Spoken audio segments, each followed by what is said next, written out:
Hello and welcome to my city report of Las Vegas, Nevada. My name is Dwayne Walker. My first job was as a tour guide, and that was at Wayne Newton's Casa de Shenandoah. And then after that I went to work at Big Bus, where I gave tours up and down the Las Vegas Strip, as well as Fremont Street in downtown Las Vegas. And today I do work booking reservations at an adventure tour company.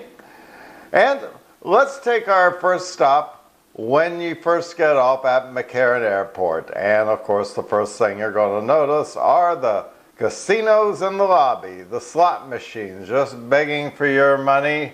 And of course, you walk on by them because, you know, nobody ever wins big at airplane slot machines. The first thing you probably see when you come to Las Vegas is the "Welcome to Fabulous Las Vegas" sign. Today it's a tourist attraction where people pull up their cars and get out and go take pictures of themselves next to Elvis or Showgirl. But at one time this was there by itself in the island, and people would park and try to cross the street to take their picture at the sign. And there were some traffic accidents that ensued and some unfortunate near fatalities, so they decided to block off the whole thing and actually give it a parking lot and put some emphasis on safety there, and now it's become its own tourist stop. When Betty Willis was asked to design the Las Vegas sign, she didn't ask for any royalties from it, so anyone can use the Las Vegas sign on any of their souvenirs, cups, t-shirts, whatever. That was her gift to the city. And there were Vegas signs, one of course as you're driving in from California, and then there was one right across from where the Stratosphere is that was run over by a car. And of course it was there pretty much dormant without a sign, and now there's a brand new sign but in a different design. It's an arch that says "Welcome to Vegas." But that does not mean that the famous "Welcome to Fabulous Las Vegas" sign designed by Betty Willis is the only one left to welcome visitors. Over on Boulder Highway, Betty's sign welcomes visitors from Boulder Dam, otherwise known as Hoover Dam, the major industrialization project responsible for bringing hundreds of thousands of people to live in the city that became the wonder that it is today.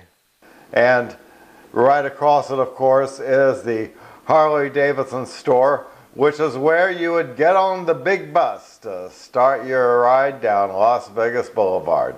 And the first thing you'd see is a huge pink elephant.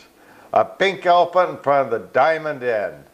Now, this pink elephant used to belong to a hotel in Florida, but the owners fell in love with it and bought it and brought it over to Las Vegas and put it in front of their motel. And at the time, this elephant had a motorized voice that enabled it to make loud elephant noises at any passing car. And cars would have accidents. And so they had to get rid of the voice inside the elephant. And while the elephant doesn't roar anymore, it does make for a distinctive photo opportunity on the way to Vegas. And to your left, you see Mandalay Bay and the Luxor. The Luxor opened on October the 15th, 1993. And when the Luxor opened, you got to travel down the River Nile. Yes, you did. And I got to see it when it opened. The longer the Luxor stayed open and the longer the River Nile ran, the more the foundation got a little shaky and the Luxor began to sink. And so they had to get rid of the Nile River. However, one thing that they didn't get rid of is the sky lamp that's on top of the Luxor. This sky beam is almost like the Stratosphere. No matter where you are in Las Vegas, you're going to see it if you happen to be out at nighttime. Pilots have reported that this has been visible from more than 275 miles away at a cruising altitude, such as over Los Angeles. As we continue down Las Vegas Boulevard, to our right we pass Tropicana, the Tropicana Resort, which is where James Bond stayed in Diamonds Are Forever. And right across it, the MGM Grand, known for the color green. You notice the buildings are green, and you wonder why that is. You want to think it's the color of money? Think again. Think green, like green as the Emerald City in The Wizard of Oz. And this is because of, MGM, Turner, MGM, and of course, Ted Turner had a great love for all MGM movies and The Wizard of Oz. And so it had an MGM theme, and they actually had the characters or actors dressed as the characters from The Wizard of Oz to welcome visitors to the MGM Grand. And then in front of it is a lion that they had to go under. Well, they didn't account for superstition because there were some people from Asian countries who had their beliefs that if they were to walk underneath this lion, that it would be bad luck for them. And so they rearranged it and they changed it a bit, and now you cannot walk under the lion anymore.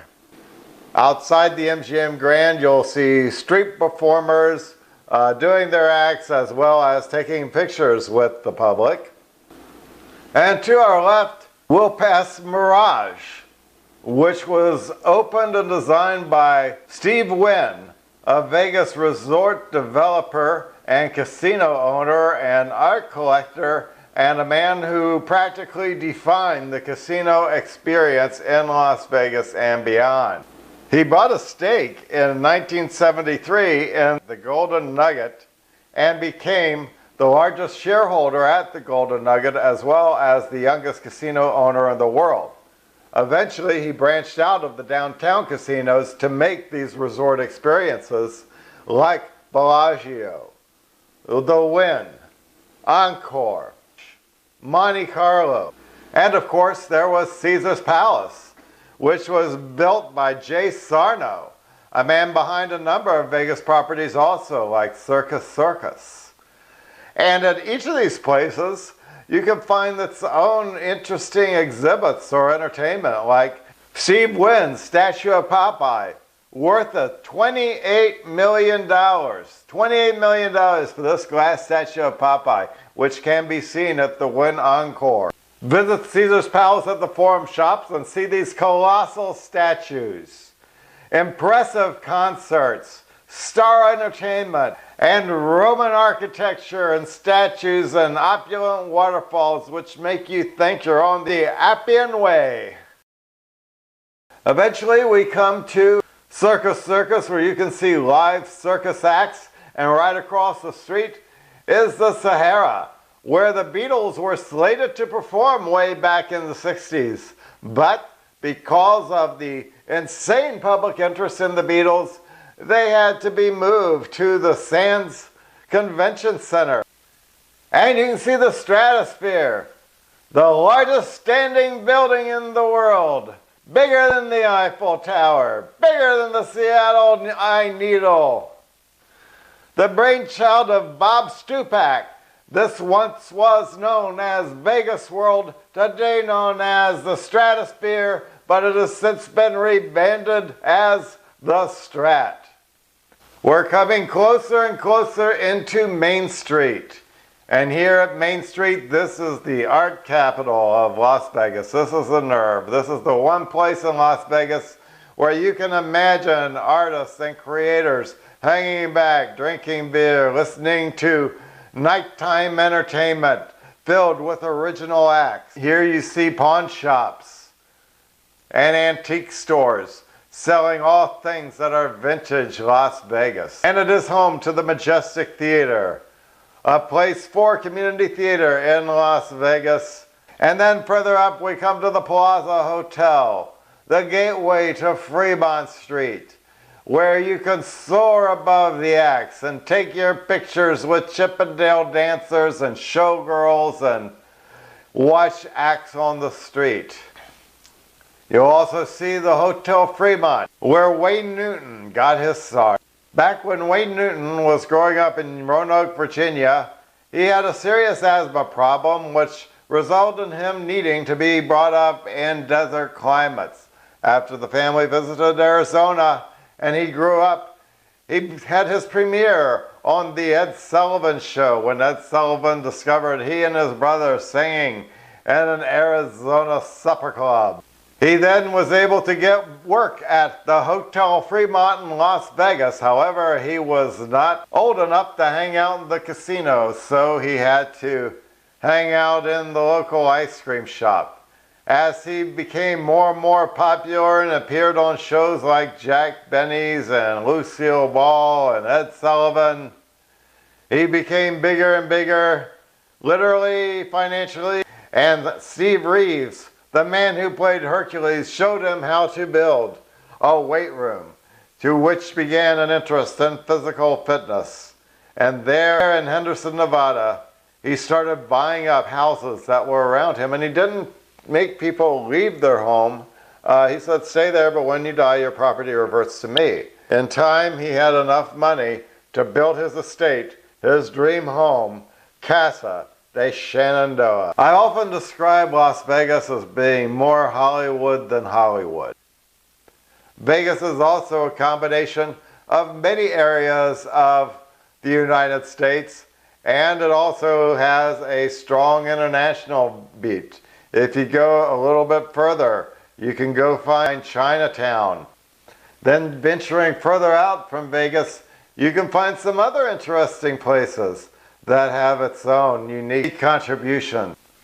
If you go further out of Vegas, you'll see the Gilcrease Nature Sanctuary, Gilcrease Orchards, where you and your families can go up and down the orchards and gather your carrots, tomatoes, and hey, maybe you can go back to your Airbnbs or your hotels, suites, and cook up a nice fresh batch of farm-produced product right there in Vegas.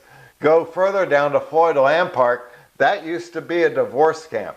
That was where if you wanted to get a divorce back, say, in the 40s or the 50s, but you just could not get a no-fault divorce anywhere unless you tried to prove adultery or some kind of an overblown charge, or worse, you know, you had to be away. You had to move away for a while to show that you have been separated. And Nevada helped. Nevada came to the rescue of early divorcees in the United States. You could go stay at these divorce camps for a certain amount of time, and then you could get one of the first legal divorces in the United States, here in Nevada. A place first known for its quickie divorces and quickie marriage. Today, that divorce camp is Floyd Land Park, a place known for vast acres of nice greenery to have picnics on, and plus its own menagerie of animals, from llamas to chickens to rabbits, you name it. And then on the vistas is Mount Charleston and the Valley of Fire, a place known for its intriguing orange rock formations and petroglyphs, and science fiction movies like Star Trek Generations were shot there. This is where Captain Kirk died in Star Trek Generations, at the Valley of Fire. And you can take dune buggy rides through the Valley of Fire. There is a tour company, Sun Buggy, which does the only dune buggy rides in Las Vegas, up and down the Valley of Fire. And there are also majestic mountainscapes as well that remind you of the days when America was an untouched paradise. Las Vegas at one time was seafront property, and you can see this when you visit the Las Vegas Wetlands Park, where you can see models that show how at one time the ocean was around this area, and then volcanoes erupted and produced the place we know today as Las Vegas. Yes, dinosaurs once walked through what was now known as Las Vegas, but today the only volcanoes here are at the Mirage. So plan your visits, make your reservations, study your YouTubes, and come on out to Las Vegas. And by the way, Las Vegas has a new slogan. Remember how our slogan used to be, what happens in Vegas stays in Vegas? Our new slogan is, what happens here only happens here. So come to Vegas and watch what happens. Hi everyone, my name is Mari and I live in Austin, Texas in the United States. And I just want to start off by telling you a little bit about my city. So Austin is located in central Texas and it has warm weather here pretty much year-round. Austin is the state capital of Texas and it's the 11th most populated state in the United States. Austin is known for its incredible music, delicious restaurants, food trucks, excellent university, and its vibrant tech scene. Residents of Austin are known as Austinites. They include a diverse mix of government employees, college students, musicians, high-tech workers, and blue-collar workers. The city's official slogan promotes Austin as the live music capital of the world. And that's just a reference to the city's many musicians and live music venues, as well as long-running PBS TV concert series, Austin City Limits, which is a big festival here that happens every single year downtown. But in recent years, some Austinites have adopted the unofficial slogan, Keep Austin Weird, which refers to the desire to protect small, unique, and local businesses from becoming overrun of large corporation. And I think that term basically sums up the vibe down here in Austin. It's definitely a city on the move where people who love outdoors, warm weather, and succulent barbecue flock to live.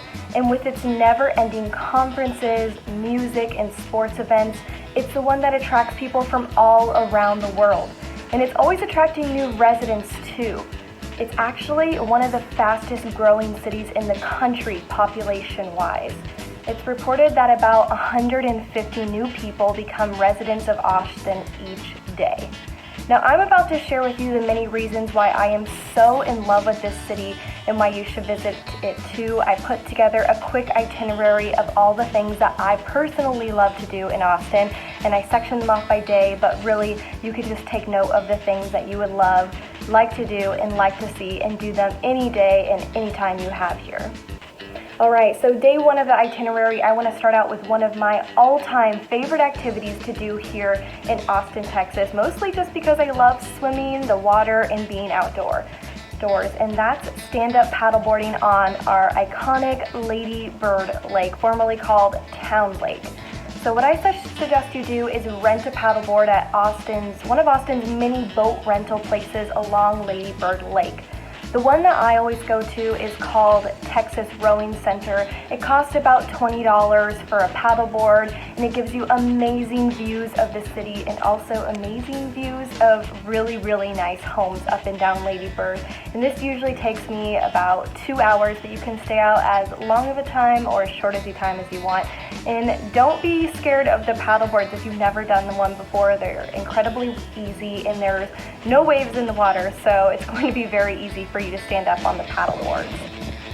Now the second thing I recommend doing right after paddleboarding is you're going to be hungry, so you might want to head over to some food trucks. And food truck pods are a huge thing in Austin. So after paddleboarding, you're going to head down the street to get some food from one of Austin's infamous food truck pods. You can find these pods all over the city, but there is one right near Lady Bird Lake off of Barton Springs Road with plenty of food options called the Picnic. And I just want to clarify what a food truck pod is. It's basically where you have, 3, 4, 5, 6, 7, 8, 9, 10 food trucks, and they're all forming a circle, making a pod, and they're usually permanent, meaning they can move, but they usually always stay in the same location, so people who love that specific food truck know where to come back and find it. And those are iconic in Austin. So the third thing you want to do on day one is have a sunset picnic at Zilker Park. So you're going to want to get your food from the food truck, take it to go, and take it right next door to Zilker Park. That's right next to that pod called the Picnic. You can basically walk there. It's so close. You can bring a blanket or a towel to sit on in Zilker Park and watch the sunset. You'll definitely want your camera because as the sun is going down over the city, it is the most beautiful sight. You can also bring a frisbee or a volleyball and play a game on Zilker sand volleyball courts. There are just hundreds of people out on a beautiful day laying in Zilker, soaking it up. It's basically like the beach of Austin, so that's definitely a must-see, and it is right near the downtown area. All right, so day 2 of the itinerary. I recommend that you go to a place called Biscuits and Groovy for breakfast. It's definitely one of my favorite breakfast spots in all of Austin. I think it has the best biscuits and gravy. Sorry, it's called Biscuits and Groovy. It's a food truck, so you're gonna want to Google that. Get there early. On some days on the weekends, there's a line, but it is worth it. After that, you're going to be pretty close to a street called South Congress Avenue, and that's a really popular place to go in Austin too.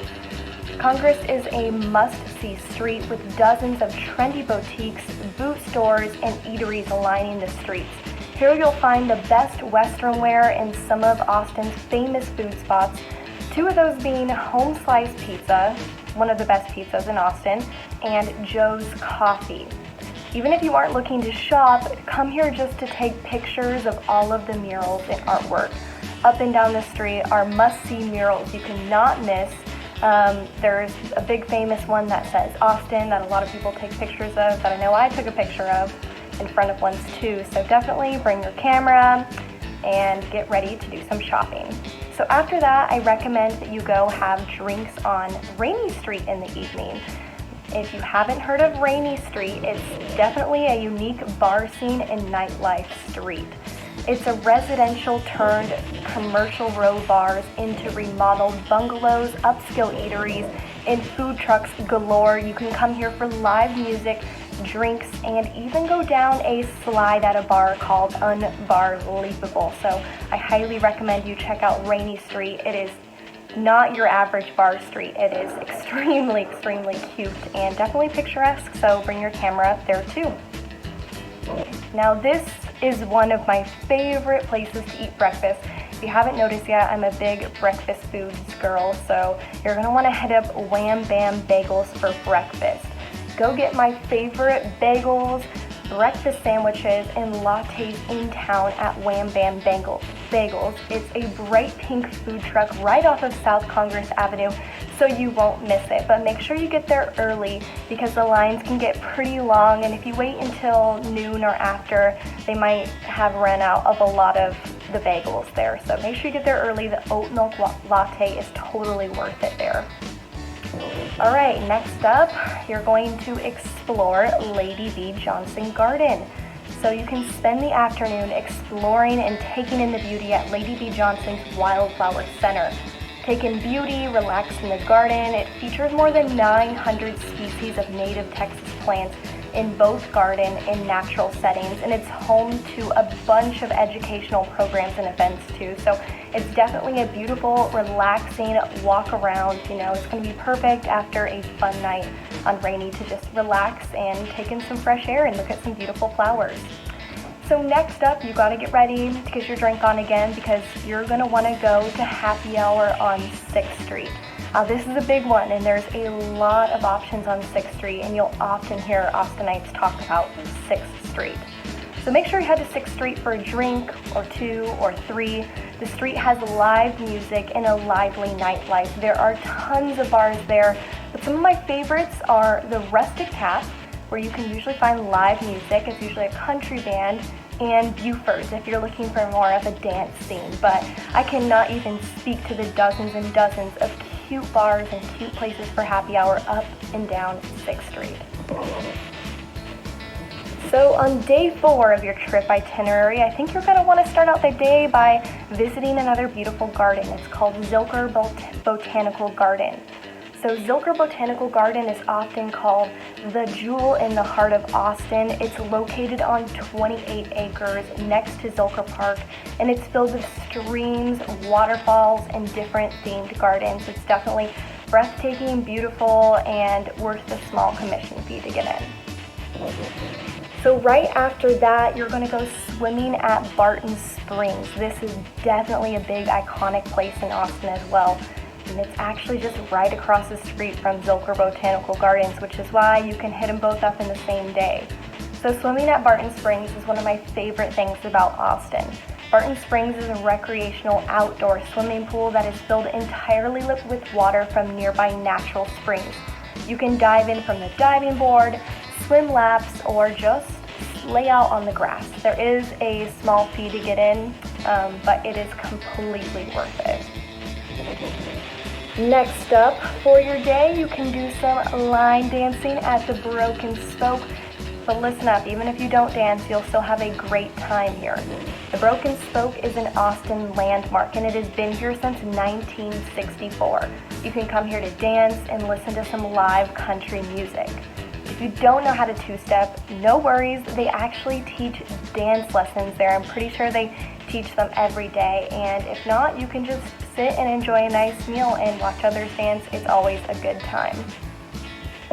Alright, so now we're on to day 5 of your trip itinerary. You are going to need to hit up Franklin's Barbecue.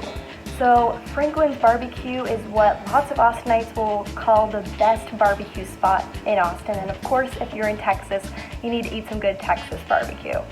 So Franklin's doesn't even open till 10:30 or 11 a.m., but the line starts forming at around 7 or 8 in the morning. That line grows and grows until the doors open, and then it moves slowly until they run out of that freshly smoked meat. But it will all be worth it. Franklin's, like I said, is known as the best barbecue in town. Next, you gotta work off some of that barbecue, so you're gonna do a short hike up Mount Bunnell. But don't let the word hike fool you. It should take about 10 minutes to get to the top, but it is climbing stairs the whole way up. Once you're at the top, you'll get a 360-degree view of the city and Lake Austin down below. And let me tell you, it is just beautiful and a great spot to take a picture. I think it's one of the highest points in Austin, Texas.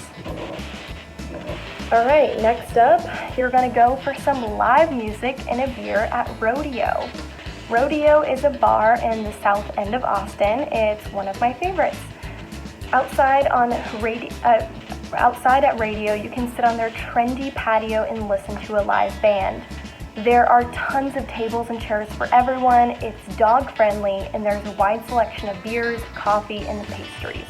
Don't forget to try out the taco truck at Radio too. It's one of my favorites for dinner tacos or even breakfast tacos. All right, day 6, this is the last day of my itinerary, even though I think I could go on forever here. So in the morning, you're gonna wanna go to McKinney Falls State Park. So McKinney Falls State Park is basically an oasis on the outskirts of Austin. It features wildlife, hiking trails, and the main attraction, a series of the limestone ledges and pools over which Onion Creek flows. The park includes several hiking trails and just a cheap fee to get in. The two main areas of the park are the scenic Upper and Lower Falls along Onion Creek. After your hike at McKinney Falls State Park, you're going to want to head over to Torchy's Tacos. It's a popular taco spot in Austin, and you'll often hear Austinites talk about Torchy's, especially if you ask, where should we eat today? They're spread out in all different locations all over Austin, but my favorite location is the Torchy's on South Congress Ave. Now, Torchy's started off as a food truck, but has grown into 55 restaurants, and it's definitely a fan favorite here in Austin. All right, last but not least, you're gonna wanna definitely watch the largest bat colony in North America. Mexican free-tail bats arrive in central Texas in the early spring, and they hang around until the first cold front in late October to mid-November. There are several locations where you can see the group of bats when they emerge in the evening during bat season. It's like a cloud flying toward the east. The Austin American Statesman Park on the southeast side of South Congress Bridge is free and open to the public, but there's also standing room along the sidewalk of the bridge itself. Another way to see the bats and the city is to take a boat ride on Lady Bird Lake, and they all fly out from under the bridge at dusk. So that's why I put this one in the evening. Alright, so honestly, I can go on and on with this list forever because there are so many just endless things to do here in Austin, Texas, but these are just my favorites and the things I've had the most fun doing while I've lived here. One other mention, if you have time to get out of the city limits, or maybe you have a car here with you, is to drive up and explore Lake Travis and maybe rent a boat. It's truly beautiful up there. Austin has been named the 14th most fun city in the United States, according to a report by WalletHub. Austin is the top Texas city on the list. I'm Mari, and this is my city report from Austin, USA. Hi, welcome to another episode of City Report. This is Öykü, and today I'm taking you around New York City. This place is one of my favorite cities in the world, and I was lucky enough to live in it for some time. If you are an art lover like me, you're gonna love this place, and today I would like to show you around different artistic places, different museums, kind of like an art walk where you can have some points in mind, and if you would like to see them in a day, you could do them in a day, and if you would like to know about artistic locations in the city, you can maybe spread them out throughout your program. We are gonna start from the Grand Central Station. It is one of my favorite places. And if you're using the subway in New York, you are probably gonna pass by this place if you're making a connection, if it's your starting point, or if you just want to see the station. It is very grandiose and it has these high ceilings with covered in really beautiful windows. It has some statues all around. But what I love the most about this place is that you get to observe the concept of human in motion. Here you will see people running around with their luggages, running to catch the subway, just looking around, not knowing what to do, looking for a place to eat. There are some shops around too, and then you will see those subway musicians, which are very fun. They are dancing, they're making music, and their voices are so amazing. And then on the walls you will see so many artistic pieces. You will see advertisements for some art shows. This is one of the densest and one of the centers of the city, so you will get to experience what this city is about a lot in the station. So I start our tour from there, and it goes on with the route we would like to make. So wherever you're staying in your hotel, take the subway and get to the central station. Since it is the morning, you should be having breakfast around the station. I studied in a university very close by. It's in the New York State, but it's not in the city. So the campus was in a place called Ithaca for Cornell University. And whenever I get to the central station, I love to go to the club of my university. It's called Cornell Club. It has a restaurant, it has a lounge area, and you can take the express bus to the university from here, and you can meet people from school, which is a great networking opportunity. So this is the reason why I always have my breakfasts in the Cornell Club, but you need to be a member to get in, or you need to be a member's friend to get in. If you have the opportunity, I would love to advise you to do that. Like, if you can get into some member only places, clubs, it would be very fun to try, but you don't have to do that. You can either get a quick bagel with some coffee, and they make amazing coffee in New York, and bagels are famous, so you could try that. There are many places scattered around. Or you could try the traditional breakfast in New York with some scrambled eggs and some sausages next to it, and you can just sit down and relax a bit to have your breakfast. I would advise you to do the second option, where you have a long and nice breakfast, where you sit down and rest for the day to come, because it is gonna be a very busy day where you will be walking a lot, observing a lot, taking in, and looking at sights that would broaden your imagination, let's say. So it's good to have a full stomach before you do that. When you finish breakfast, you should walk along the famous Fifth Avenue, and you will get to the MoMA, Modern Art Museum. Before we get here, I want to tell you that you will do all of your tour while walking today. If you are comfortable with walking, that's great. If you're not, you can always take the subway and get to different places. But New York is a city which is very easy to walk to places, both because the roads are very linear and they're numbered, so you know where you have to go and it's very easy to get there. And also because in every weather there is something very interesting going on while you're walking. I mean, if it's summer, it's really hot outside, so you see people in different styles. If it's spring and fall, it's the easiest time to walk because of the weather. But like if it starts raining in the fall, you can just go into a cafe and take shelter, or better, you can get into a museum and take your shelter there. If it's winter, that's my favorite season in New York. It gets a little cold, so you really have to be prepared. But I mean, imagine going to a ballet and it starts snowing and you don't expect to have the whole city covered under snow, but once you get out, you maybe even not be able to find your car. That's the winter in New York, and I just like it. You know, it's amazing to walk under the snow, or like walk in Central Park where the whole city is covered under snow. I assume we're having our walk in the fall time because now it's fall. We're falling leaves, and you know, like Halloween decorations are all over the city. So we're gonna have our museum tour while walking the city. So be prepared for it. Here you see it in the map. We're taking the famous Fifth Avenue to get to MoMA. You may have heard of this street in songs from different people, from like Saks, the important fashion brands, but everybody knows the street in the city, and it's one of the main streets. So you walk along it and you get to MoMA. Here there are so many modern art pieces that you probably know, like the Scream by Edward Munch, or like Salvador Dali's different pieces, Ron Magritte's different pieces. It is a very enchanting place where your imagination is gonna be fed very, very well. I would devote 4 to 5 hours to this museum, just walking around, sitting down, and taking in different colors, graphics, textures, anything, you know, immerse yourself in this art and immerse yourself into people who are looking at this art. I think that's also a very interesting part of art museums, is to watch people, how they interact with different artistic objects, and just enjoy where you are.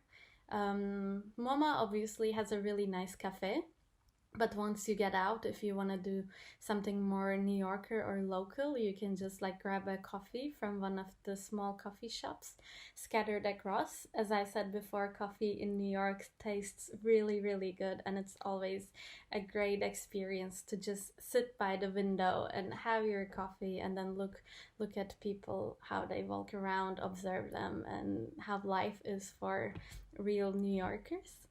Very close to MoMA, there is another design museum.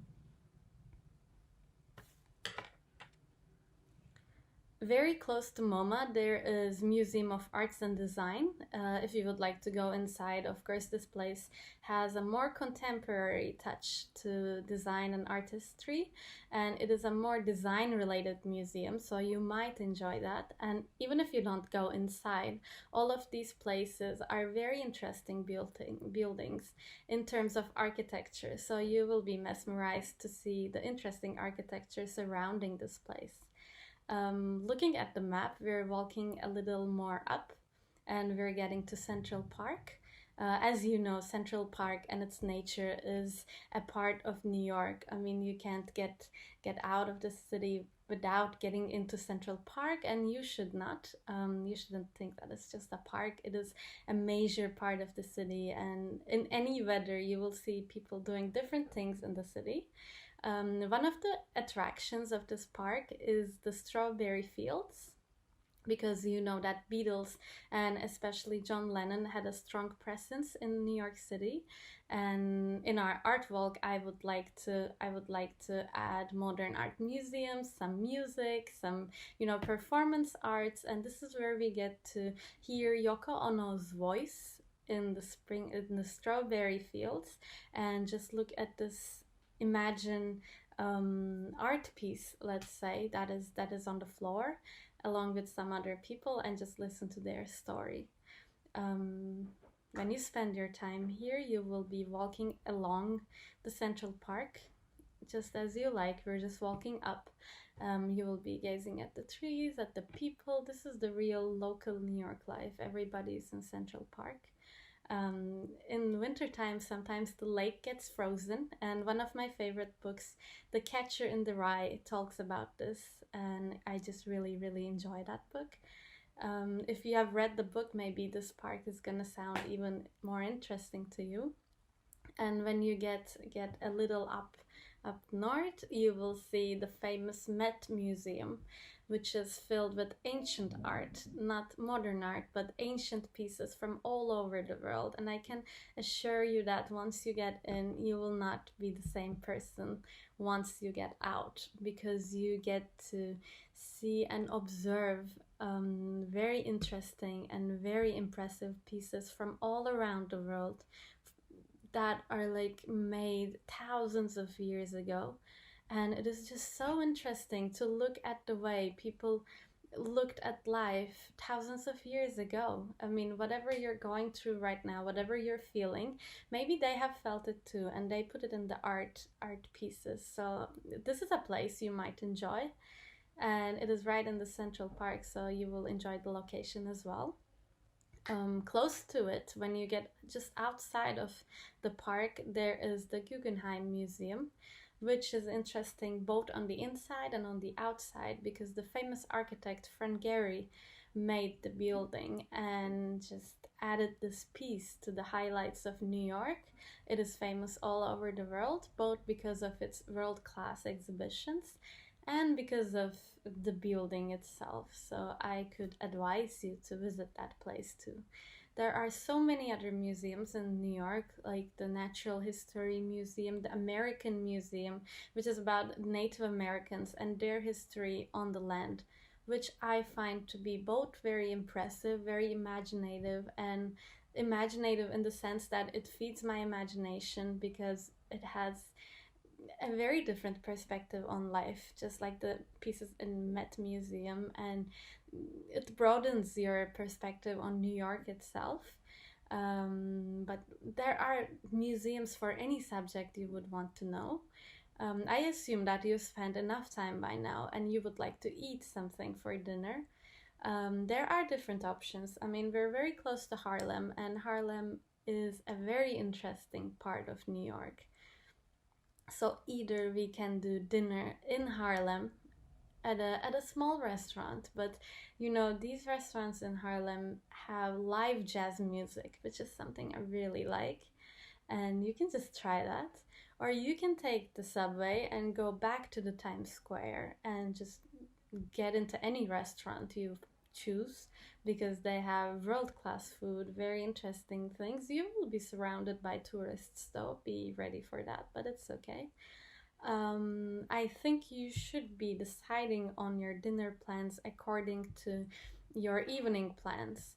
What I would love to end the day with in New York is obviously by going to a performance arts show.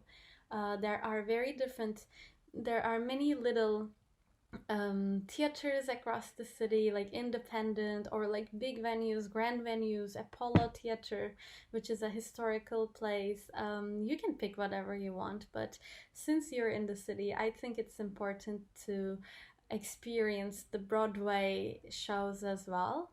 So I advise you to just take the subway back to Times Square either before or after dinner and get to a Broadway show. You can get your tickets either online or from the Times Square, and whatever show you catch here, I can assure you is gonna be a lifetime experience. I mean, you're gonna get out feeling very happy, very joyful, and you will just marvel at the show they put on. Choose your performance arts and enjoy that, because this is a big part of the city. Lastly, when you get out, let's assume that you get out of Broadway, you should see the Times Square. I mean, it is both a local and touristic experience to go to that square, but you will understand why they call New York the city that doesn't sleep. It really doesn't sleep here. It is full of lights, full of people, crowded, and at night it's even more beautiful. So don't miss going to that place at night. and enjoy it as long as you can. You're in New York, you don't have to sleep. I hope you enjoyed my video, and I hope you will enjoy New York if you're going there or if you're just getting a little taste. Hope to see you in other videos with City Report. Ciao!